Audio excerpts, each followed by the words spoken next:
اعوذ باللہ من الشیطان الرجیم، بسم اللہ الرحمن الرحیم۔ السلام علیکم ورحمۃ اللہ وبرکاتہ۔ آج ہم سورہ انشقاق کا ترجمہ، تفسیر اور خلاصہ بیان کریں گے۔ سورہ انشقاق میں قیامت کے احوال، حساب کتاب، نیکی بدی، جزا سزا، پھر غافل انسان کو خود اس کی ذات اور ارد گرد پیش حالات پر غور کرنے، ایمان باللہ و قرآن تک پہنچنے کی ہدایتیں۔ اس میں پہلے آسمان کے پھٹنے کا ذکر اور زمین کے پھیلنے کا ذکر بیان فرمایا ہے۔ ارشاد ربانی ہے، اذا السماء انشقت، جب آسمان پھٹ جائے گا، وَأَذِنَتْ لِرَبِّهَا حُقَّتْ، وہ سن لے اپنے رب کا حکم اور وہ آسمان اسی لائق ہے۔ یعنی کہ جب آسمان پھٹ جائے گا، بادل کی شکل ایک چیز کا نزول ہوگا جس میں فرشتے ہوں گے جو اپنے رب کی بات کان لگا کر سنتے ہیں، اور جیسے ہی رب کا حکم ہوتا ہے تو وہ فوراً حکم کی تکمیل کرتے ہیں۔ جیسے ہی رب کا حکم ہوگا کہ آسمان پھٹ جائے تو وہ فوراً پھٹ جائے گا اور حکم کی تعمیل ہوگی، اور وہ اسی کے مستحق ہیں اور وہ اطاعت کرتے ہیں۔ آگے ارشاد ہوتا ہے، وَإِذَا الْأَرْضُ مُدَّتْ، اور جب زمین پھیلا دی جائے گی، وَأَلْقَتْ مَا فِيهَا تَخَلَّتْ، نکال ڈالے گی جو کچھ اس میں ہے، خالی ہو جائے گا۔ وَأَذِنَتْ لِرَبِّهَا حُقَّتْ، اور سن لے حکم اپنے رب کا اور وہ زمین اسی کے لائق ہے۔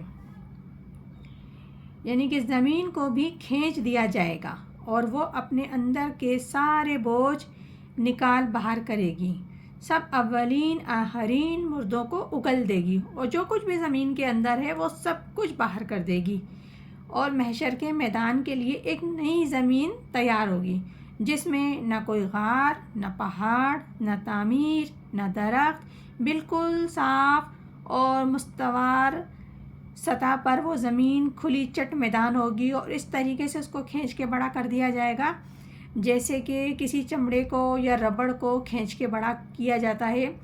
اسی طریقے سے کھینچ کے زمین کو بڑا کیا جائے گا تاکہ سب اولین اور آخرین اس میں جمع ہو جائیں، اور رب کے حکم سے نئے سرے سے تمام مردوں کھڑے ہو جائیں گے۔ یعنی کہ جو دنیا آباد ہوئی جب سے لے کر اور قیامت تک جتنے مردے ہوں گے جن کے جسم گل سڑ جائیں گے، جو کافرین لوگ، جو کافر لوگ، مکار لوگ سوال اٹھاتے تھے کہ کیسے زندہ ہوں گے، تو یہ اس وقت دیکھیں گے کہ وہ نئے سرے سے بن کر کھڑے ہو جائیں گے۔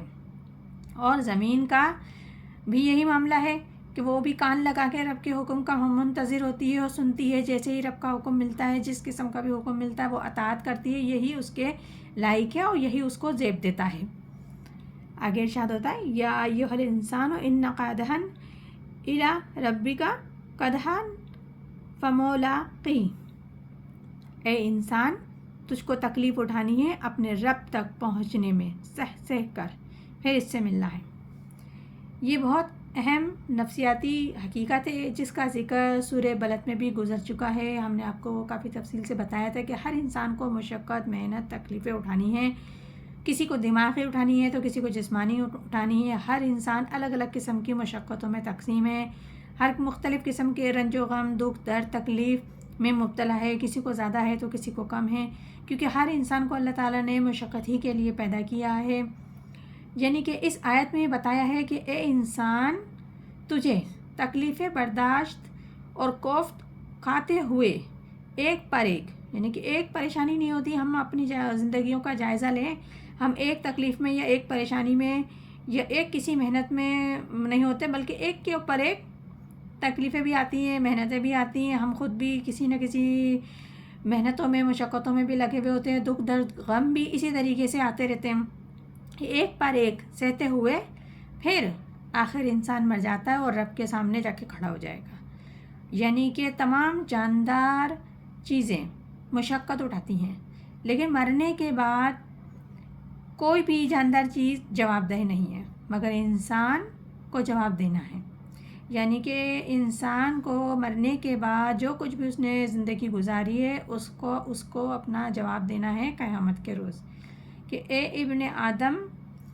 ابن آدم کے قدم تک نہیں ہل سکیں گے قیامت کے روز جب تک کہ 5 چیزوں کا جواب نہیں دے دیتا، یعنی کہ 5 چیزوں کا حساب کتاب نہ لے لیا جائے اس سے، اس کے قدم نہیں ہل سکیں گے اس جگہ سے۔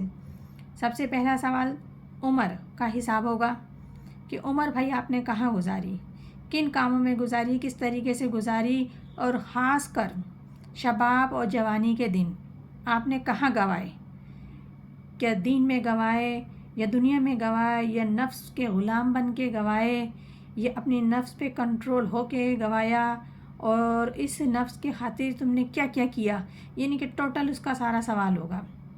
پھر مال کہاں سے کمایا، حلال طریقے سے کمایا یا حرام طریقے سے کمایا، پھر کہاں خرچ کیا، کہ حلال طریقے سے اس کو خرچ کیا یا حرام طریقے سے ناحق ناجائز اور بے تحاشا شوشا دکھلاوا ان چیزوں میں خرچ کیا، اس کا سوال ہوگا۔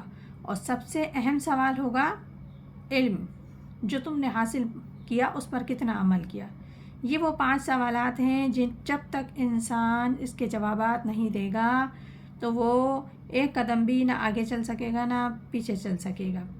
اور وہ لوگ جن کے پاس قرآن کی کوئی آیت نہیں پہنچی تو یا ہدایت نہیں آئی، تو یہ ذمہ داری عائد ہوتی ہے ان لوگوں پر جو تھوڑا سا بھی علم رکھتے ہوں۔ ضروری نہیں ہے کہ آپ مفتی ہو، عالم ہو یا بہت بڑے علم بردار ہو تب وہی علم دے سکتے ہیں۔ اگر آپ اپنی زندگی میں ایک چھوٹی سی آیت کا بھی مفہوم جانتے ہیں، ترجمہ جانتے ہو یا اس کی تفسیر جانتے ہو، تو یہ پہنچانا آپ کی ذمہ داری ہے ان لوگوں تک جو یہ بھی نہیں جانتے۔ تو آپ اگر ان کو یہ چیزیں نہیں میسر کرو گے، نہیں پہنچاؤ گے جو علم آپ رکھتے ہو، تو یہ گناہ ان لوگوں کا گناہ جن کے پاس ہدایت ہی نہیں پہنچی، اس کا گناہ ان لوگوں کے سر ہوگا جن تک ہدایت پہنچ چکی ہے، جو علم رکھتے ہیں، جو جانتے ہیں۔ تو سمجھ لینا چاہیے کہ یہ بہت ہی سخت معاملہ ہے اور اس سے نکلنا بہت مشکل مرحلہ ہے۔ تو پروردگار عالم ہم سب کو قرآن پاک صحیح پڑھنے، سمجھنے، اور آج کی حالات دیکھے جائیں تو قرآن سب مختلف زبانیں ہیں۔ پہلے تو عربی زبان میں یہ نازل ہوا تھا تو اس وقت کے لوگوں کی زبان ہی عربی تھی تو وہ آسانی سے سمجھ لیتے تھے، لیکن اب مختلف قسم کی زبانیں رکھتے ہیں لوگ، تو اس کو سمجھنا ہر کسی کی بس کی بات نہیں ہے۔ تو عربی ہی پڑھ لیتے ہیں، جتنے مسلمان انسان ہیں وہ سب عربی پڑھ لیتے ہیں، لیکن بمشکل ہے کم و بیشی لوگ اس کو سمجھنے کی کوشش کرتے ہیں۔ تو پھر اس کا پڑھنا نہ پڑھنا سمجھو ایک ہو جاتا ہے۔ ایک فضیلت عربی پڑھنے کی فضیلت تو اسے ملتی ہے، لیکن اگر سمجھ کے نہ پڑھا تو کچھ نہ پڑھا۔ تو یہ ہمارا فرض ہے کہ ہم قرآن پاک کو صحیح طریقے سے سمجھ کے اس کی چھوٹی سی بھلے ایک آیت کو بھی، ایک مفہوم کو بھی سمجھ لیں گے تو ہمارا حق ادا ہو جائے گا، زندگی تبدیل ہو جائے گی۔ تو اللہ تعالی ہم سب کو صحیح قرآن پاک سمجھنے، پڑھنے، عمل کرنے کی توفیق عطا فرمائے۔